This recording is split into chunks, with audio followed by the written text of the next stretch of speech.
So I was recently listening to a audiobook, a book that you had recommended, which was Conversation with God. And in one of the chapters, they explain how the most powerful form of prayer, or I guess you could say manifestation technique, is to give gratitude in advance for your desired outcome. My question for you today is, how do you get to the point that of knowingness that your manifestation is already done? And I guess a quick follow-up to that is, does this sort of blur the line of insistence and go against, I guess, part 3 of the formula? Any insight into that I would greatly appreciate, and thanks so much for your time as always, Bashar. Thanks in advance. It does not go against part 3, because the idea of opening up in appreciation and gratitude for what is still contains the willingness to allow what needs to be to manifest instead of insisting that it has to look or be a certain thing.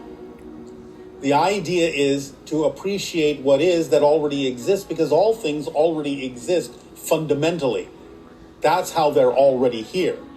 It's just that manifestation is the revealing of what is already here. It's not the creation of what is already here. It is the revealing of what is already here by being on a similar wavelength. But it also has to do with what is relevant for you to manifest.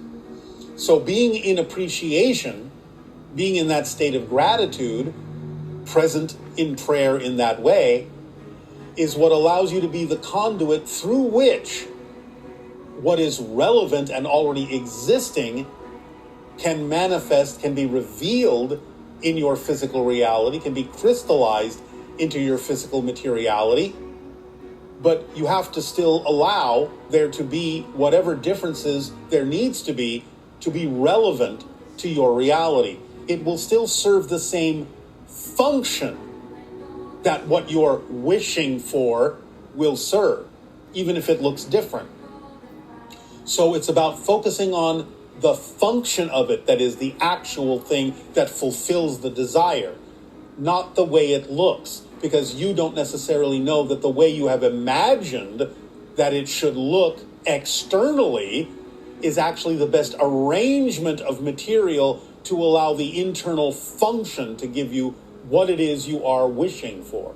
So you have to allow the external arrangement to manifest in whatever way, shape, or form it needs to fit into your life path in a way that's relevant for you, in a way that makes sense for your reality, while knowing that the internal function is what will actually manifest, that is equivalent to what it is you have wished for.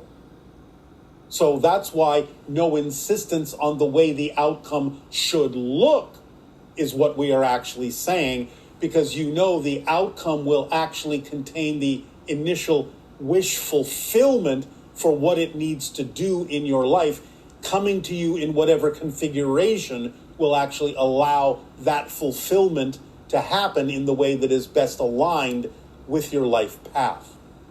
So there's an external and an internal component energetically to the idea of manifestation and prayer.